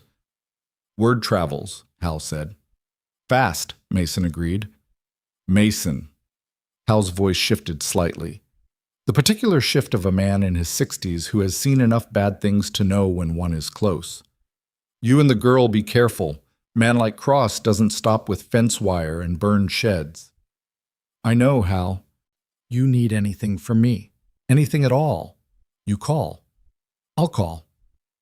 What Mason hadn't expected, and what changed the shape of the next week substantially, was the woman who called Carla on a Thursday morning and identified herself as a former employee of Cross's primary accounting firm. Her name was Diane Marsh. She was 47, had worked in the firm's compliance division for 9 years, and had left 14 months earlier under circumstances she described as voluntary and that Carla described later as almost certainly coerced. She had seen the news coverage. She had spent 48 hours deciding whether to call. She had called. She was exactly who Victoria's father had been protecting. The conversation between Diane and Carla lasted 3 hours, and Mason sat in the kitchen for most of it listening to Carla's side. The careful questions, the long silences while Diane talked, the moments where Carla's voice went very neutral, the way it did when she was trying not to let on that she'd just heard something significant. When it was over, Carla came to the kitchen table and sat down and was quiet for a moment. She kept copies, Carla said. Not the same records as your father's safe. Different records. The internal compliance flag she raised internally before she left. The formal objections she filed inside the firm that were ignored and then deleted from the system. She looked at Victoria. They deleted them. She kept a personal record. Victoria closed her eyes briefly, opened them. Can she testify? She wants to. That's why she called. Carla rubbed the back of her neck. She's scared. She's been scared for 14 months. But she said watching the story get published and watching Cross's people immediately go after you. She looked at Victoria. She said it made her angry enough to stop being scared. She's going to need protection, Victoria said. I'm working on it. Carla was already picking up her phone again. This changes the evidentiary picture substantially. With her testimony and the internal compliance records alongside your father's documents, we're not building a case anymore. She paused. We have one. The next 12 days were the longest Mason had experienced since the months after Claire died, and they had a similar quality to them. The sensation of time moving at 2 speeds simultaneously, too fast when he needed to think, and unbearably slow when he was waiting. The Federal Fraud Division formally opened an expanded investigation on a Tuesday. 3 days later, a federal judge issued a preservation order against Cross's primary holding company, which meant they couldn't move or destroy documents while the investigation was active. The order was sealed initially, but Cross's lawyers would have known about it within hours, and the response was immediate. The story that came out the following morning was the one Carla had been most worried about. It ran in a major national outlet, one with genuine credibility, which meant Cross had either bought someone inside it or had used something he was holding over someone. The headline was careful and devastating. Former Sterling executives' fraud claims undercut by own financial history. The story quoted unnamed sources describing Victoria's management of a subsidiary company in the final years before her father's death. A subsidiary that had posted losses, that had been restructured twice, that had involved a business decision that could be framed, with the right emphasis, as reckless. The story didn't call her a criminal. It didn't need to. It created doubt, which was the whole mechanism. Mason read it alone before Victoria came downstairs. He made coffee. He thought about how to be useful instead of angry. When Victoria came into the kitchen and saw his face, she said, "Show me." He turned the laptop toward her. She read it standing up. He watched her face while she read. The careful neutrality she maintained, the single moment near the end of the piece where something flickered in her eyes that wasn't anger or fear, but something older and more tired than either. She straightened up. "The subsidiary restructuring," she said. "I made a judgment call on a contract that cost us about $18 million over 2 years. It was a bad call. I knew it was a risk and I took it, and I was wrong." Her voice was even. "I've never hidden that." "Is there anything in that story they can actually use against the fraud claims?" Mason asked. "No." She pulled out the chair and sat. "It's character pressure. They're not trying to disprove the documents. They're trying to make me someone the public doesn't want to believe." She looked at him. "It's going to get worse before the trial." "I know." She looked at the coffee he'd poured for her. Then she looked at him. "How are you holding up?" It was the first time she'd asked him that directly, and the question landed differently than he expected. Most of the asking in the last 3 weeks had been practical. Logistics, evidence, timelines. This was something else. "I'm managing," he said. "That's not what I asked." He looked at her. "I'm tired," he said. "I'm behind on about 15 things that needed doing on the ranch before winter. I miss my daughter being home. And I keep thinking about the burn mark on the equipment shed wall and what would have happened if the ground had been drier." She was quiet. "But I'm okay," he said. "I'm better when there's something to do." "Me too," she said. Then, after a pause, "I owe you an explanation about something." "The subsidiary." "No. Well, yes, eventually, but right now I mean—" She wrapped her hands around the coffee mug in that way she had, the anchor gesture. "When I first came here, I told you I'd researched you and made a judgment call, and that's true. But there was also—" She stopped and started over. "I was out of options and I was exhausted, and I drove to this ranch because on paper it made strategic sense. But when I pulled up to that door in the rain, what I was actually doing was hoping, not calculating, hoping that the person who opened the door would be—" She pressed her lips together briefly. "I didn't expect you to be what you are." "Which is what?" She met his eyes. "Someone who opens the door," she said simply. He didn't know what to do with that, so he looked at his coffee, and the moment passed, and Carla came in from the back room with her laptop, and the morning took over the way mornings in a crisis always did. The formal proceedings began 3 weeks after the investigation went public. The Federal Fraud Division moved faster than Carla had hoped, and slightly slower than the timeline required, which meant the infrastructure announcement came out while the case was still in preliminary hearings. But with enough of the evidence public and enough of the investigation visible that the announcement landed differently than Cross had planned. Instead of a windfall, it landed in the middle of a fraud case that had his name all over it. The preservation order expanded. 3 of his subsidiary companies were placed under receivership while the investigation continued. His media people kept working, but the counter-narrative had lost momentum. It was harder to call Victoria unhinged when she was standing in front of a federal grand jury reading from documents that matched, line by line, with records 3 other witnesses had independently confirmed. Diane Marsh testified for 6 hours over 2 days.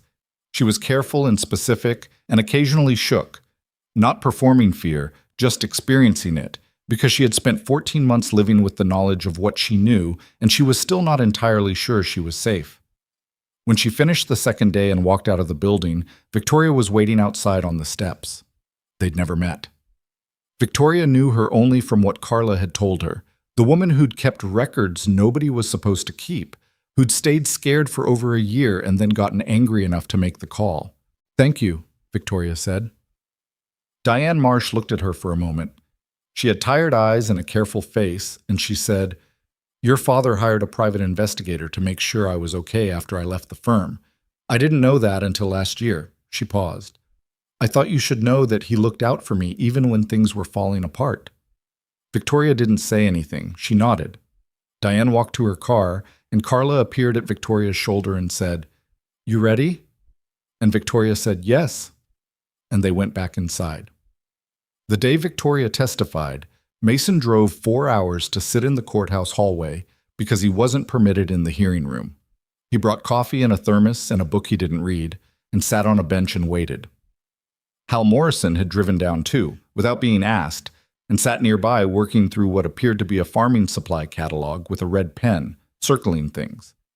They didn't talk much. After the second hour, Hal said, "My father lost a piece of land once to a man like this, back in the 70s. Took it legally, but the legal part was built on a lie."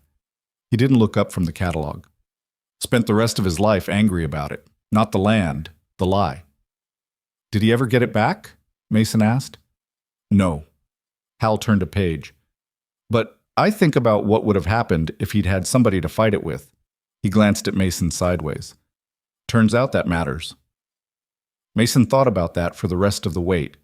Victoria came out at 2:30, looking like she'd been in a room for 5 hours, working very hard to stay controlled, and had mostly succeeded. She saw Mason on the bench and stopped walking. "You drove 4 hours," she said. "I had things to do in the city anyway," he said, which was not true and which she knew was not true. She sat down next to him on the bench. Not close, just next to him. She didn't say anything else, and he didn't say anything else. And after a minute she exhaled slowly, the long, deliberate exhale of someone putting down something very heavy for a moment before they have to pick it up again. "How did it go?" he asked. "They tried to rattle me with the subsidiary," she said. "Cross's lawyers, the restructuring, the losses." She paused. "I told them exactly what I told you, that I made a bad call, and I knew it was a risk, and I was wrong."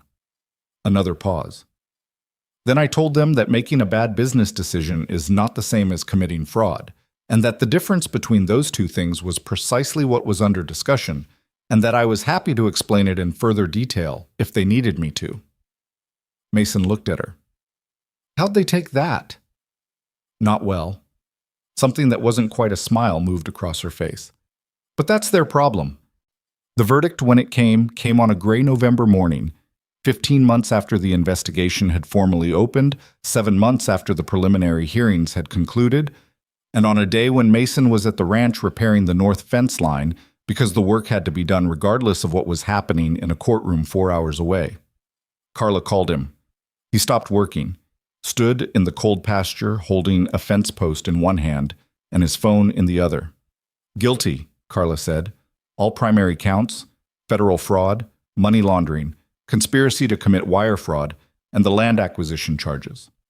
A pause, and he could hear something in her voice that wasn't her professional tone, something looser and more human.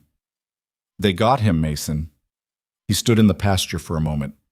"Victoria," he said. "She's here, she's—" Carla paused again. "She's okay. She's better than okay." He drove to the city that afternoon and found Victoria outside the courthouse on the same steps where she'd talked to Diane Marsh months earlier, standing in the cold with her coat buttoned wrong, second button in the first hole crooked all the way down, which told him she'd dressed in a hurry that morning and hadn't noticed, talking to Carla and a man from the fraud division he recognized from 2 earlier meetings.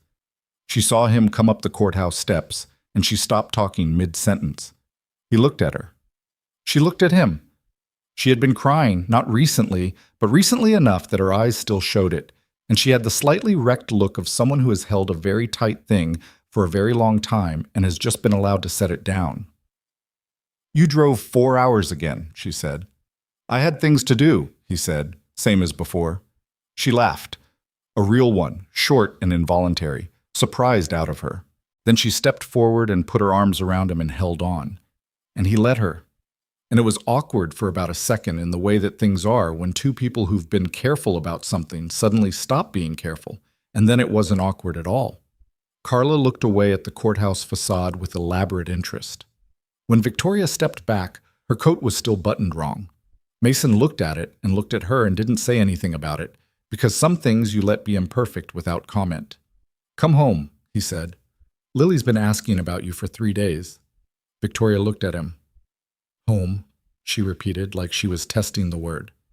The ranch, he said, because it was true, and because it was the only answer he had, and because the way she looked when he said it was the same way she'd looked the first morning she'd made eggs in his kitchen in his wife's old flannel shirt, like something was coming back into focus that she'd thought she'd lost for good. Okay, she said, let's go home. The drive back to the ranch took 4 hours and 12 minutes, which Mason knew because Lily called at the 2-hour mark to ask where they were, and called again at 3 hours and 40 minutes to ask if they were almost there, and called a third time at 4 hours and 5 minutes to say that Dale's wife had made pie, and she'd saved a piece for Victoria, but not for Mason because he'd been gone too long. That's not fair, Mason said. You were gone 4 days, Lily said. Victoria was gone longer. I was gone 4 days because Victoria was gone longer. That's not my problem, Lily said, with the magnificent indifference of a 6-year-old, and hung up. Victoria, in the passenger seat, had been listening. She turned to look out the window so he wouldn't see her laughing. He saw it anyway, in the shake of her shoulders. She saved you pie, he said. I know. Victoria's voice had that quality it got sometimes, warm and slightly undone, the tone she used when Lily had gotten to her and she wasn't trying to hide it. She's going to be extraordinary. She's already trouble. Same thing, usually. They drove in the dark with the heater going and the mountains invisible on either side, but present the way they always were, felt rather than seen. A weight of landscape that had nothing to do with what was visible. Mason had driven this road so many times in his life that he could feel every curve in his hands before it arrived, and tonight it felt different not because the road had changed, but because the passenger seat wasn't empty. He didn't pursue that thought too far. He'd been doing that a lot lately. Getting to the edge of something and stopping, not out of fear exactly, but out of a careful instinct that some things should be approached slowly. That you don't rush toward the things that matter, because rushing was how you got there before you were ready. When they pulled up to the ranch, the porch light was on. Dale's truck was in the drive, and Lily was already at the door in her pajamas, even though it was 9:30, which meant Dale's wife had lost that particular battle some time ago. She pushed past the screen door and down the porch steps in her socks, which was going to mean wet socks, and launched herself at Victoria first. Victoria caught her, held her. Lily's arms went around her neck the way they went around Mason's. The full commitment hold, no reservation. Victoria's eyes closed for just a second. Then Lily leaned back and looked at her face with the clinical attention she used when she was checking someone for damage. You were crying, she said. Earlier, Victoria said. Not bad crying. The other kind. Lily appeared to accept this taxonomy. Do you want pie now or in the morning? In the morning. I think we all need to sleep. Okay. Lily turned to Mason. You don't get pie in the morning either. There it is, Mason said. Dale and his wife left shortly after, with Dale squeezing Mason's shoulder in the hallway in the wordless way that men of a certain age in Montana express things they consider too important to say out loud. Mason locked the door behind them and stood in the quiet of his own house and felt something he hadn't felt in a long time. Not happiness, which was too simple a word, but something like the return of pressure to a space that had been holding a vacuum. The trial's aftermath took months to fully resolve, the way these things always do, because the legal machinery that ends something like what Damian Cross had built is not a switch you flip, but a process you endure. His assets were frozen the week of the verdict. Receivership proceedings moved through 3 of his primary holding companies over the following month. The forensic accountants working for the fraud division spent 11 weeks combing through the financial records, and the picture they assembled was, in Carla's words, the most comprehensively documented corporate fraud scheme she'd encountered in 22 years of this work. The victims were many and varied: 15 properties in 4 states, 7 businesses, 3 families who had lost nearly everything and had spent years believing they had no recourse, no proof, no story that anyone would take seriously. The Wyoming family, the equipment company, the son who had run out of money before his case reached trial, were located by Carla's team in February. They had relocated twice since losing the business. The son, who was 34 now and working construction, cried on the phone when Carla told him what was happening. Not because of the money, which was partial and complicated and would take another year to finalize, because someone had believed him. Victoria oversaw the victim restitution process personally, working with Carla and the Fraud Division Civil Recovery Team. She had access again to her father's records, her father's company's records, the documentation of what had been built over 30 years and what had been systematically dismantled over 8 months. The process of unwinding Cross's acquisitions was slow and imperfect. Some things couldn't be fully restored, because time doesn't reverse, and the years people spent without what was taken from them don't come back when the money does. She understood that more clearly than anyone. The partial restoration of her family's assets, the pieces of Sterling Meridian Group that were recoverable, the accounts that were unfrozen, the legal standing that had been stripped and was now returned, felt smaller than she'd expected. Not because the money wasn't real, but because she'd spent 15 months learning that the money had never been the point. Her father had built something. Cross had tried to take it and failed. What remained wasn't just what she recovered from the receivership proceedings. It was the knowledge of how her father had operated, the care he'd taken, the woman he'd protected at the cost of her anonymity, the documents hidden in a Montana basement that were meant to be found when everything else was gone. He'd built toward that contingency with the same deliberateness he'd built toward every other one. She thought about the note he'd left in the safe. The most important thing is to find one person with reasons of their own to fight. She thought she understood now what he'd actually meant. Not a tactical recommendation, a different thing entirely. The foundation was her idea, though Carla claimed she'd had the same thought 3 weeks earlier and had been waiting for Victoria to get there on her own. It was incorporated in March under the name the Harlan Sterling Protective Trust, her father's first name, not his last, because it was for him in a personal sense and not a corporate one. The mandate was specific: legal resources and financial advocacy for small landowners and business operators facing predatory corporate acquisition tactics. The kind of threat that was designed to be invisible until it was too late.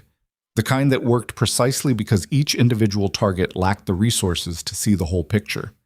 Victoria funded it with the first tranche of the recovered assets and brought in 2 attorneys from the Fraud Division Civil Team who were looking to move to nonprofit work, and Diane Marsh, who had spent 14 months being scared and was done with that and wanted to do something with the knowledge she had. Carla served on the board in an advisory capacity and complained about board meetings with a consistency that suggested she actually didn't mind them much.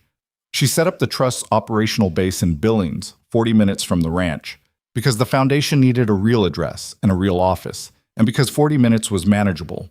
It was Mason who pointed out that 40 minutes was manageable when they were discussing logistics in the kitchen one evening in early spring.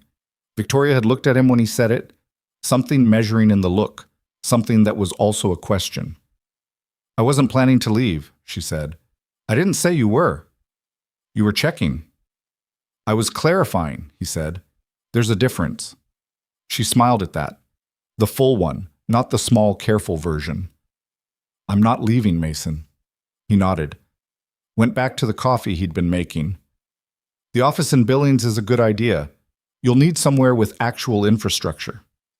"I know." She paused. "I've also been looking at office space on the 2nd floor of the building that houses the County Agricultural Extension Office. Small space, cheap lease, and it puts the foundation directly accessible to the ranching community in the county. You've been thinking about this for a while." "I've been thinking about a lot of things for a while." He turned to look at her. She was leaning against the kitchen counter in jeans and one of his flannel shirts. Not the ones he'd lent her that first night, but her own, bought in town 3 months ago, though they looked the same. She'd stopped wearing the things she'd arrived in almost entirely, except for work meetings in the city. He'd noticed and hadn't said anything about it. "Stay," he said, not as a question. She held his gaze. I know it's not a question, she said quietly. It was Lily who told Victoria about Claire, not Mason. Mason had told Victoria the basic facts early on.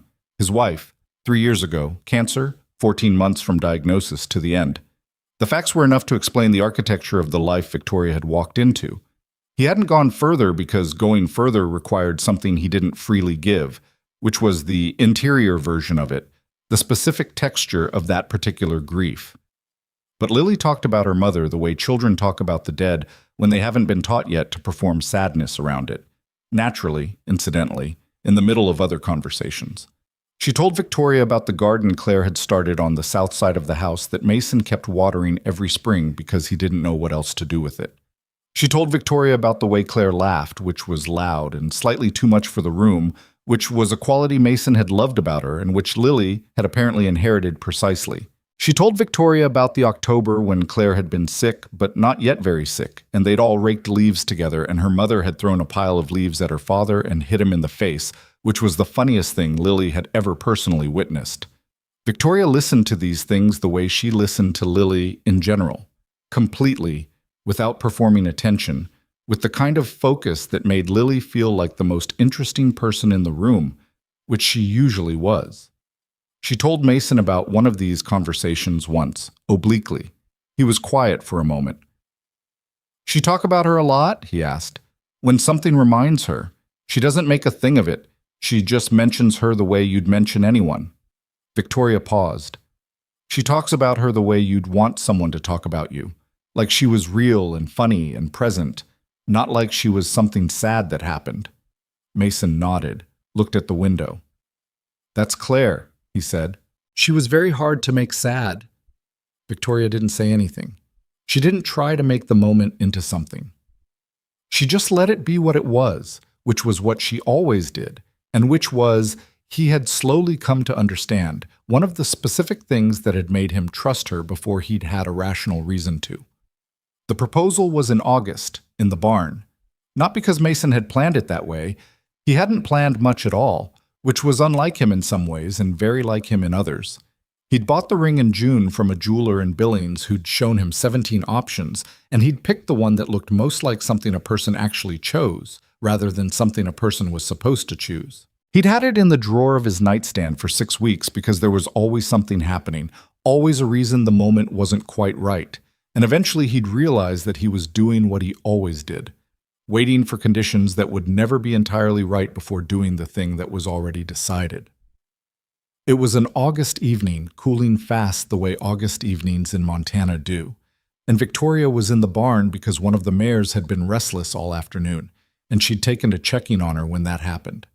She'd developed a relationship with the horses that surprised him still, not the fluency he had, nothing like that, but a genuine ease that had replaced the careful correctness of those early weeks.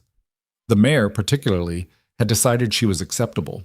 Mason came in and found Victoria leaning against the stall door talking to the horse in a low voice, not words exactly, but the sounds people make when they're addressing animals and don't need to make sense. The mare had her head out and her nose near Victoria's shoulder. She settled down? He asked. Mostly. Victoria didn't turn around immediately. She just wanted company, I think. Yeah, he said. She does that. He stood there for a moment. The barn smelled like hay and horse and the particular dusty, warm smell that barns accumulate over decades of being barns. The light was the long amber light of August evening coming through the high windows. The mare snorted softly.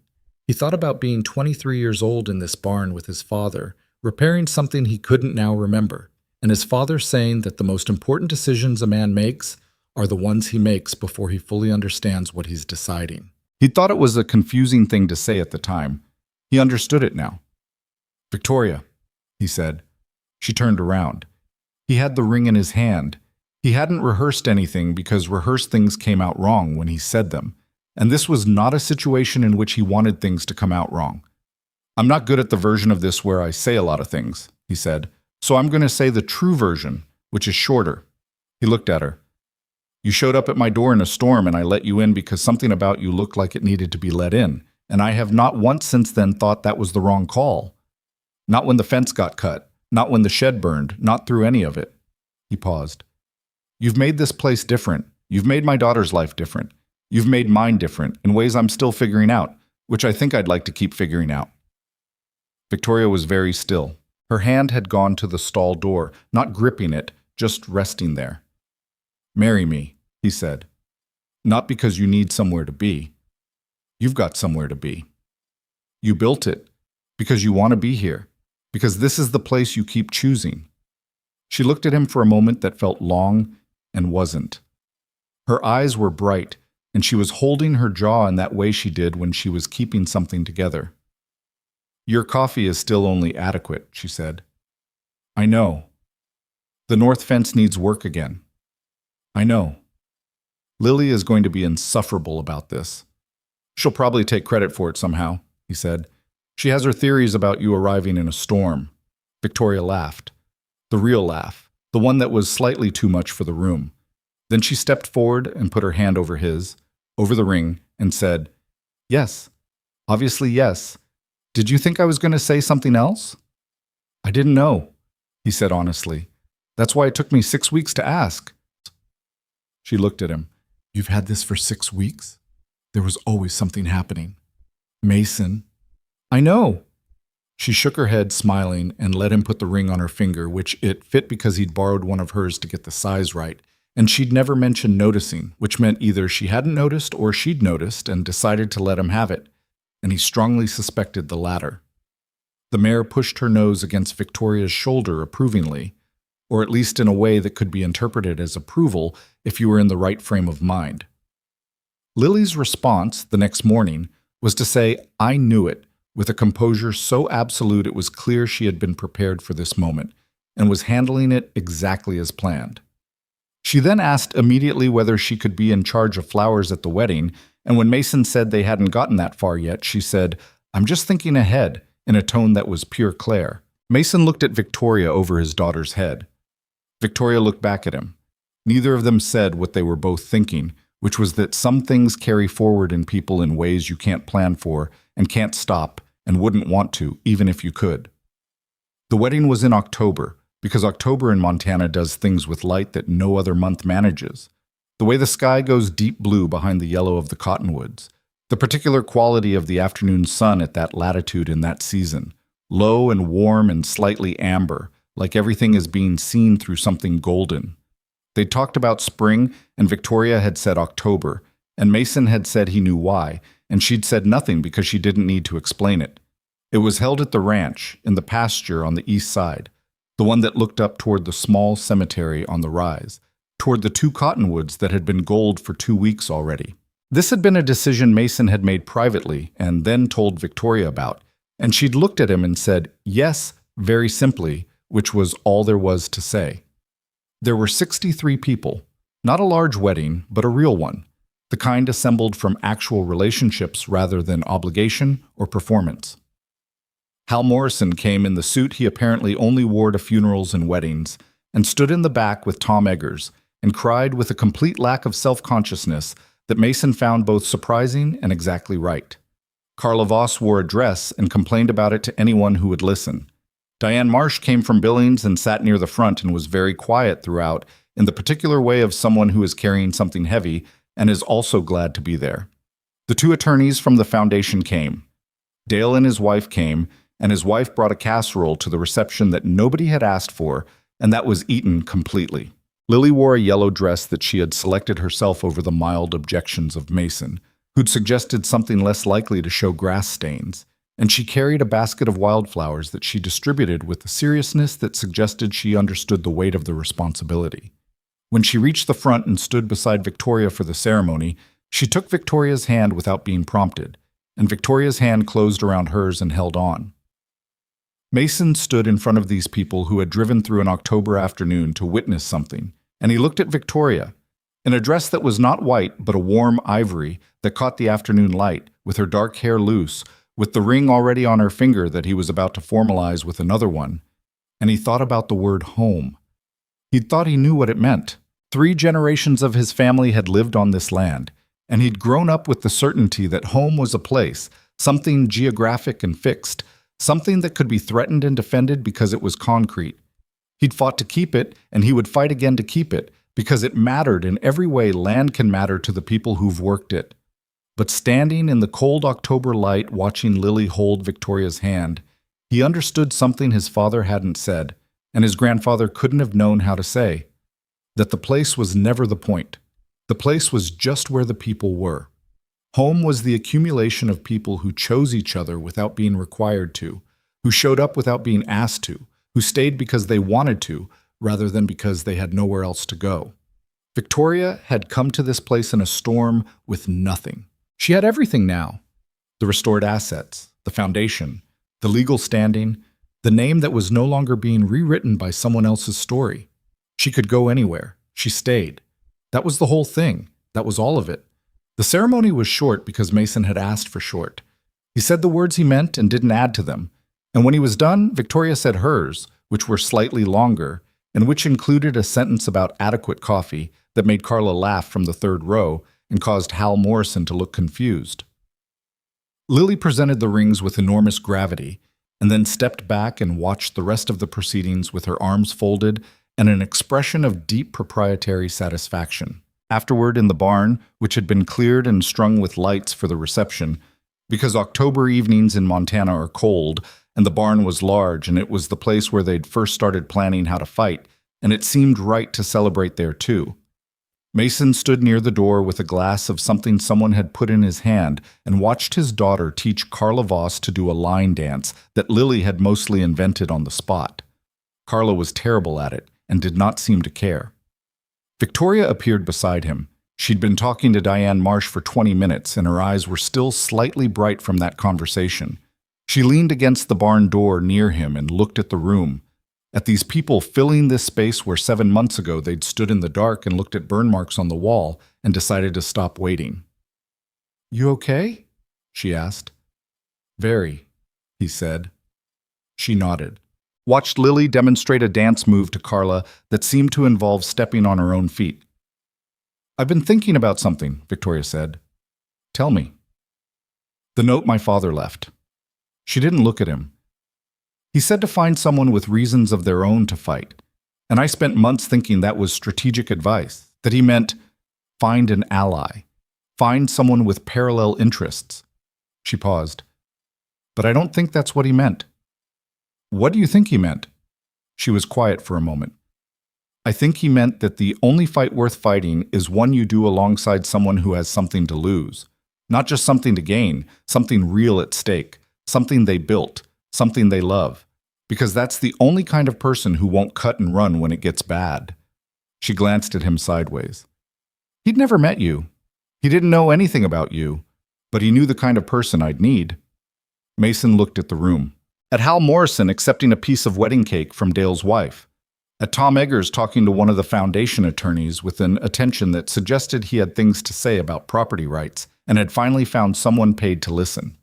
At Lily, who had given up on teaching Carla and was now dancing with complete independence in the middle of the floor, eyes closed, entirely in her own world. "He was right," Mason said. "He usually was," Victoria said. "I didn't always tell him that." "I think he knew." She smiled, not the small, careful version and not the surprised, involuntary one. A different smile. The specific one he'd seen grow across the last year. The one that belonged to a person who had stopped performing who she was and was just being it. It was better than the others. It cost something, and it gave something back. There are things about loss that people don't tell you. They tell you it gets easier, which is true but incomplete. What they don't say is that easier doesn't mean gone. It means integrated, folded into the structure of who you are so that it stops being a hole in the floor and becomes part of the floor itself. You still know it's there. On certain days you can feel exactly where it is, but you stop falling through it. Mason had been not falling for 3 years before that storm. He had maintained the ranch and raised his daughter and kept himself functional in all the ways that matter practically. And he had done it with the quiet stubbornness that was his most fundamental characteristic. He had not been looking for anything. He had not believed that looking was a thing he should be doing. And then a woman had knocked on his door in the rain with wrong shoes and forged documents and eyes that were direct and frightened and proud all at once. And he had let her in because something about her needed to be let in. and everything that followed had been difficult and sometimes dangerous, and not once had he doubted the original decision. That was the thing about the right call. It doesn't always feel right at the time. It feels complicated and risky and uncertain and occasionally like a significant mistake. But when you look back at it from the distance of months and seasons, it has a quality that the wrong calls don't have. It fits. It belongs in the sequence. You couldn't take it out without changing everything that came after, and everything that came after was worth keeping. The ranch was better than it had been in 3 years. Not because the fundamental difficulties of running a working ranch in Montana had resolved. They hadn't, and they wouldn't, because that was the nature of the work, and Mason had stopped expecting otherwise. But the financial pressure had eased with the return of the Keller County Water Corridor land to its rightful owners, which had included, ultimately, a formal restoration of Reedwood Ranch's water rights, claim that Cross's subsidiary had been quietly contesting through county channels for 8 months without Mason knowing. Settled, dismissed, gone. The supply contracts came back too. The feed distributor called 2 weeks after the verdict and said their schedule had opened up. Mason had said very little on that call and had not returned to that particular supplier because there are things you can forgive and things that go in a different category, and men who fold under pressure when it costs someone else something real go in the second category. He'd found a cooperative out of a county north that gave him better pricing anyway. The foundation's first year of operations assisted 11 families. Not all of them were saved. That was the honest accounting of it, because some situations had gone too far by the time they arrived. And some people didn't want the kind of help that came with paperwork and process, and the law doesn't always produce the outcome that justice would. Victoria knew this and had built it into the foundation structure from the beginning, the clear-eyed acknowledgement that helping was not the same as winning, that showing up mattered even when the outcome was incomplete.